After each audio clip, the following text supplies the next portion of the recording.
사람이 자기 소견에 오른 대로 행하였더라. 이 말씀은 사람이 자기 생각대로 자기 하고 싶은 대로 살았다는 겁니다.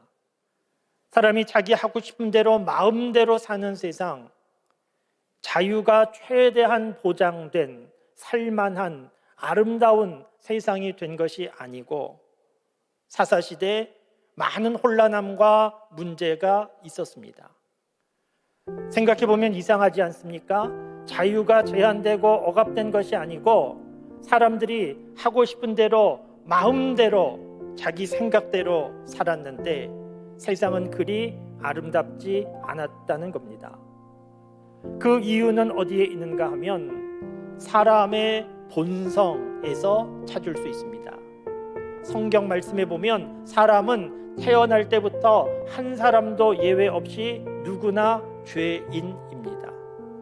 사람이 죄인이기 때문에 죄를 범하게 되었습니다. 아담과 하와가 에덴 동산에서 하나님의 말씀을 듣지 않고 선악과를 먹는 그때부터 사람들에게 죄가 유전되어 사람들은 태어날 때부터 죄인입니다. 본성적으로 죄인인 악한 사람들이 자기 생각대로 살았다는 겁니다. 아무 통제 장치도 없이 절제함도 없이 자기 생각대로 하고 싶은 대로 마음껏 살았더니 자유가 최대한 보장된 아름다운 세상이 된 것이 아니고 많은 혼란과 문제가 가득한 세상이 되더라는 겁니다. 우리가 살고 있는 세상을 살펴보시면 예전보다 경제적으로 훨씬 발전했습니다. 교육 수준이 높아졌습니다. 그래서 점점 살기 좋은 아름다운 세상을 이루어 가고 있는 것 같습니까? 안타깝게도 그렇지 않습니다. 오늘 사사시대처럼 사람들이 자기 소견에 옳은 대로 살고 있기에 그 세상은 아름답고 행복한 세상이 된 것이 아니고 혼란하고 흔들리고 무너지는 세상이 되더라는 것입니다. 어떻게 하면 이 위험한 세상을 벗어날 수 있겠습니까? 어떻게 하면 길 잃고 방황하는 인생에서 벗어날 수 있겠습니까? 사사시대에 자기 소견에 옳은 대로 살아간 결정적인 이유, 왕이 없었기 때문이었습니다. 그러면 여러분, 왕은 누구입니까? 이스라엘 백성들이 생각한 왕은 다윗이나 솔로몬과 같은 사람 왕이었습니다. 그런데 왕이 세워졌지만 문제가 풀린 것이 아니고 사사시대와 같은 문제는 반복됐고 오히려 더 심각한 문제가 발생했습니다. 사람이 왕이 되는 것, 그것은 답이 아니었던 겁니다.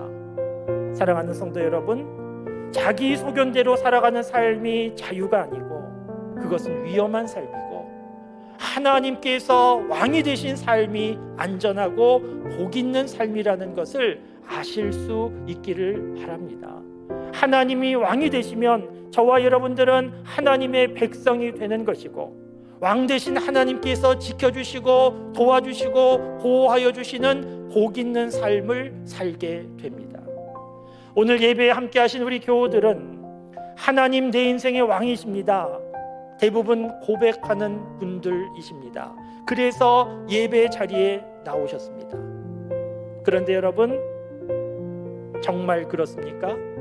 하나님은 정말 내 인생의 왕이십니까? 하나님의 말씀은 참고사항 정도로 듣고 내 생각대로 자기 소견에 옳은 대로 사는 사사시대의 사람처럼 그렇게 살고 있지 않습니까? 구약성경 잠언 3장 6절 말씀에 보면 범사의 여호와를 인정하라 그리하면 내 길을 지도하시리라는 말씀이 있습니다. 인정하는 것은 묻고 말씀을 듣고 순종하는 것인데 하나님을 하나님으로 인정하는 것은 내가 내 생각대로 마음대로 살아가는 삶이 아니고 하나님께 묻고 하나님의 말씀을 듣고 순종하는 삶이 하나님을 하나님으로 인정하는 삶입니다. 내 인생의 왕은 누구인가? 내가 내 인생 왕의 자리에 있다고 하면 겸손히 내려오시고 왕의 자리에 다른 것이 놓여 있다고 하면 다 치우시고 하나님을 내 인생의 왕의 자리에 모실 수 있기를 바랍니다. 하나님을 진정 나의 왕으로 모신다고 하면 예배 드릴 때마다 겸손히 하나님 앞에 무릎을 꿇고 왕 대신 나의 하나님께 예배 드리고, 하나님이 진정 나의 왕이시라고 하면 삶을 살아가는 동안에 내 생각대로 살지 말고 하나님께 묻고 구하고 말씀에 순종하는 삶을 사실 수 있기를 바랍니다.